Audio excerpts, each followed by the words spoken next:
اس لیے یہ جو امپورٹڈ حکومت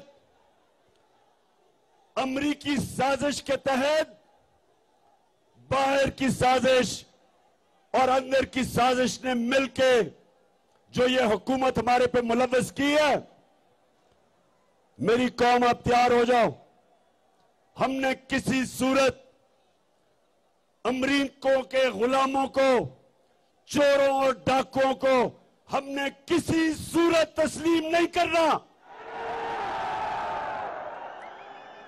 اس لیے آپ سب نے سوابی پاس ہے اسلام آباد سے، آپ سب نے آنا ہے اور میرے ساتھ شرکت کرنی ہے، اور ہم نے اس امپورٹڈ حکومت کو پیغام دینا ہے، اور جنہوں نے مسلط کیا یہ حکومت کہ یہ ایک آزاد قوم ہے.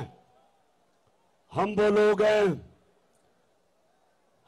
لوگ ہیں جو کہ دنیا کے سب سے عظیم لیڈر ہمارے نبی صلی اللہ علیہ وسلم، ہم ان کی امت ہیں. اور سوابی جب پاکستان بن رہا تھا، پاکستان کا نعرہ کیا تھا؟ نعرہ یہ تھا کہ پاکستان کا مطلب کیا؟